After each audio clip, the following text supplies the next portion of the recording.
नमस्कार साथियों। आज का हमारा टॉपिक है what is the relationship between total utility and marginal utility. दोस्तों, आपने लास्ट वीडियो में लॉ ऑफ डायमिनिशिंग मार्जिनल यूटिलिटी के बारे में अध्ययन किया।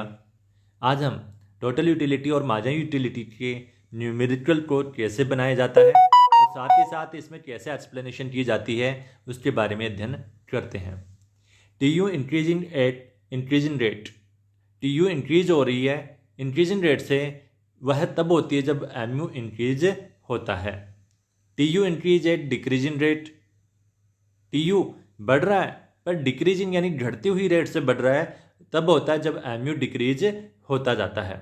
तो यहाँ पर दोनों ही सिचुएशन में एम यू है वो पॉजिटिव रहती है, पर इस सिचुएशन में एम यू बढ़ रही है और इस सिचुएशन में एम यू घट रही है।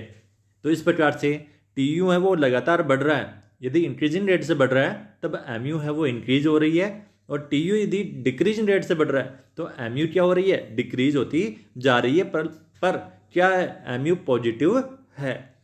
यहाँ पर यदि बात करते हैं कि जो टी यू है वो reach maximum then M U is zero. जब एम यू जीरो हो जाती है तब टी यू है वो क्या हो जाता है, मैक्सिमम बिंदु पर पहुँच जाता है। जैसा कि इस डायग्राम में आपको दिखाई दे रहा है कि टी यू यहाँ मैक्सिमम है कहाँ पर, जब एम यू जीरो हो जाता है। और एम यू यदि नेगेटिव है, M U is negative then T U decrease, कि एम यू यदि नेगेटिव हो रही है तो टी यू क्या हो रहा है, लगातार गिर रहा है। तो इस प्रकार से केवल इस डायग्राम में आपको डिक्रीजिंग रेट से है वो एम यू दिखाई दे रहा है और साथ में एम यू जीरो और एम यू नेगेटिव है। तो आगे हम डायग्राम को समझेंगे कि जब टी यू इंक्रीजिंग रेट से बढ़ता है उस सिचुएशन में एम यू भी क्या होगा, ये पहले कुछ एम यू है वो लगातार बढ़ेगा फिर गिरना प्रारंभ हो जाएगा। तो आइए हम इसका विस्तृत रूप से अध्ययन करते हैं। कुल उपयोगिता व सीमांत उपयोगिता में जब संबंधों की बात आती है तब टी यू का जो फॉर्मूला होता है कि जब एम यू हमें दिया हुआ हो तो टोटल यूटिलिटी कैसे निकालते हैं, तो हम जितनी भी यूनिट्स का कंजप्शन करते हैं उन सभी यूनिट से मिलने वाली जो मार्जिनल यूटिलिटी है उनको यदि हम जोड़ देंगे तो हमें टी यू प्राप्त हो जाएगा। एम यू आपने फाइंड आउट करना ही सीख लिया था लास्ट वीडियो में कि एम यू जब मार्जिनल यूटिलिटी हमें फाइंड आउट करना है तो डेल्टा टी यू में डेल्टा क्यू का भाग दे दिया जाता है। जैसे मान लीजिए एक क्वांटिटी कंज्यूम करने पर हमें 100 यूटिलस मिला, दूसरी क्वांटिटी कंजप्शन करने से हमें 150 यूटिलस मिलता है, तो दूसरी इकाई की जो मार्जिनल यूटिलिटी है वो क्या हो जाएगी, 150 माइनस 100 अपॉन 2 माइनस 1 यानी 50 है वो मार्जिनल यूटिलिटी प्राप्त होगी। तो इस प्रकार से जो मार्जिनल यूटिलिटी जब आप फाइंड आउट करते हो टी यू के बेसिस पे तो delta T U upon delta Q का फॉर्मूला यूज करना पड़ता है। पर यदि टी यू हमें फाइंड आउट करना है तो हमें समेशन ऑफ एम यू हमें फाइंड करना पड़ेगा, यानी जितनी भी यूनिट से जो मार्जिनल यूटिलिटी है उनको जोड़ते जाएंगे तो जितनी यूनिट हम कंजप्शन कर रहे हैं उसकी टोटल यूटिलिटी निकलती जाएगी। इसको हम न्यूमेरिकल के रूप में भी समझने का प्रयास करेंगे। यदि हमें change in delta T U निकालना है तब वह एम यू को हम डेल्टा टी यू से मल्टीप्लाई करके हम डेल्टा टी यू को फाइंड आउट कर सकते हैं। तो यहाँ पर एक न्यूमेरिकल यदि मान लो आ जाए एग्जाम में कि आपको एम यू दी हुई है 10 के बराबर और चेंज इन डेल्टा क्यू दिया हुआ है 10 के बराबर, तो change in delta T U यदि पूछा जाए तो आपको क्या करना है, सिंपली 10 को आपको 10 से मल्टीप्लाई करना है तो डेल्टा टी यू में जो चेंज आएगा वो 100 के बराबर आएगा। तो इस प्रकार से न्यूमेरिकल काफ़ी कंपटीशन के एग्जाम में पूछा जाता है। तो कुल उपयोगिता सीमांत उपयोगिता का जोड़ होती है, ये हमने पहले ही देख लिया। आइए हम डायग्राम्स के और इसकी कुछ विशेष बातों के बारे में अध्ययन करते हैं। एम यू इज पॉजिटिव, तो यहाँ पर हमने पिछले जो शॉर्ट्स में हम बात की कि एम यू इज पॉजिटिव है, पर वह क्या हो रही है, एक तो बढ़ रही है और एक डिक्रीज होती जा रही है। तो उस सिचुएशन में हम देखें कि टी यू पे क्या इम्पैक्ट पड़ता है कि जब कुछ अतिरिक्त इकाइयों के उपभोग से प्रारंभ में धनात्मक सीमांत उपयोगिता प्राप्त होती है तब कुल उपयोगिता क्या हो रही है, निरंतर बढ़ती जाती है। कि एम यू क्या है, पॉजिटिव है, तो टी यू क्या होगा, बढ़ता जाएगा। ठीक है, यहाँ पर हम बात करते हैं जब एम यू पॉजिटिव तो है पर क्या हो रहा है, इंक्रीजिंग है। एम यू लगातार क्या हो रहा है, एम यू पॉजिटिव है पर लगातार बढ़ रहा है, तो टी यू जो हो रहा है वो क्या होगा, बढ़ेगा। पर उसमें जो चेंज इन टी यू क्या होगी, वो भी लगातार बढ़ती जाएगी। तो यहाँ पर हम बात करते हैं, देखो कि जब सीमांत उपयोगिता धनात्मक होने के साथ साथ कुछ इकाइयों की उपभोग के साथ साथ बढ़ती जाती है, तब कुल उपयोगिता के बढ़ने की दर में वृद्धि होती जाती है, अर्थात कुल उपयोगिता अधिक तेजी से बढ़ती है। यहाँ पर यही समझाने का प्रयास है कि जब एमयू पॉजिटिव हो और लगातार एमयू बढ़ रही हो, तब उस सिचुएशन में टीयू में जो बढ़ने की जो दर है वो लगातार बढ़ती जाती है। अब एमयू यदि पॉजिटिव है पर जो एमयू है वो डिक्रीज होता जा रहा है, यानी एमयू प्लस में है पर लगातार क्या हो रहा है, डिक्रीज हो रहा है, उस सिचुएशन में टीयू क्या होगा, बढ़ेगा, पर चेंज इन डेल्टा टीयू क्या होगा, लगातार डिक्रीज होता जाएगा। तो इस सिचुएशन में हम देखें तो यहाँ पर जब सीमांत उपयोगिता धनात्मक हो परंतु लगातार घटती जा रही हो, तब कुल उपयोगिता बढ़ती जाती है, परंतु कुल उपयोगिता के बढ़ने की जो दर है वो लगातार कम होती जाती है। तो इस प्रकार से यहाँ पर दो बातें इंपॉर्टेंट है, इस चीज़ का जो सारांश है वो दो बातें यहाँ पर निकल के आती है। एमयू पॉजिटिव है और एमयू पॉजिटिव होने के साथ साथ में यदि एमयू बढ़ रही है और एमयू कम हो रही है, पर दोनों ही क्या है, पॉजिटिव है। जब एमयू पॉजिटिव है और लगातार एमयू बढ़ रही है तो उस सिचुएशन में टीयू तो बढ़ेगा, यहाँ पर भी टीयू बढ़ेगा, पर इनमें जो रेट ऑफ चेंज टीयू है वो यहाँ पर बढ़ेगा और यहाँ पर rate of change in TU क्या होगा, लगातार डिक्रीज होता जाएगा। तो यहाँ पर ये समझने का प्रयास करिए कि एमयू पॉजिटिव है तब टीयू हमेशा क्या रहेगा, बढ़ेगा, पर बढ़ती हुई रेट में जब एमयू है तो उस सिचुएशन में टीयू है वो लगातार क्या होगा, चेंज इन डेल्टा टीयू लगातार बढ़ेगा, और एमयू यदि डिक्रीज होता जा रहा है तो चेंज इन डेल्टा टीयू क्या होगा, गिरता जाएगा। तो ये बहुत सारी जो यूजीसी नेट है उन एग्जाम्स में भी पहले काफ़ी पूछे जाते थे इससे रिलेटेड क्वेश्चंस। तो यहाँ पर ये ध्यान रखना है कि जब परिवर्तन की बात आती है तो एमयू बढ़ने और एमयू में कमी होने के द्वारा हम उसको एक्सप्लेन करते हैं, और एमयू यदि पॉजिटिव है तो टीयू हमेशा क्या होगा, बढ़ता जाएगा। यहाँ पर एमयू इज पॉजिटिव पर एमयू डिक्रीजिंग हो रही है, तो यहाँ पर क्या हो रहा है, लगातार क्या हो रहा है, घटता, जो चेंज इन डेल्टा टीयू लगातार कम होता जाएगा। जब एमयू जीरो हो जाती है तो उस सिचुएशन में टीयू है वो अपने मैक्सिमम स्तर पर पहुंच जाती है। तो यहाँ पर एमयू जीरो होती है तो टीयू क्या हो जाएगी, मैक्सिमम बिंदु पे पहुंच जाएगी। और एमयू जब जीरो के बाद में यदि नेगेटिव हो जाती है तो उस सिचुएशन में एमयू ऋणात्मक प्राप्त होती है तो टीयू अपने अधिकतम स्तर से गिरना प्रारंभ कर देता है, अर्थात टीयू है वो लगातार क्या हो रहा है, कम होता जाता है। तो इस प्रकार से यहाँ पर जो इसका सारांश है वो यह हमें समझने को मिलता है कि जब एमयू पॉजिटिव है और इंक्रीजिंग रेट से बढ़ रहा है तो टीयू क्या हो रहा है, लगातार क्या हो रहा है, इंक्रीज हो रहा है और इंक्रीजिंग रेट से बढ़ रहा है।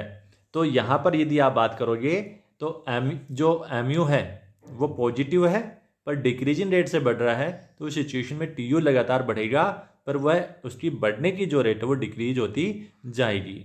एमयू जीरो है तो टीयू क्या हो जाएगा, मैक्सिमम हो जाएगा, और एमयू नेगेटिव है तो टीयू लगातार क्या होगा, डिक्रीज होता जाएगा, यानी गिरता जाएगा, कम होता जाएगा। अब इसको हम डायग्राम में समझने का प्रयास करें कि जब एमयू बढ़ रहा है, एमयू क्या हो रहा है, बढ़ रहा है, तो टीयू क्या हो रहा है, यहाँ पर तेजी से बढ़ रहा है। एमयू कम हो रहा है, उस सिचुएशन में टीयू क्या हो रहा है, बढ़ तो रहा है, पर इसकी जो बढ़ने की जो रेट है वो क्या हो रही है, डिक्रीज होती जा रही है।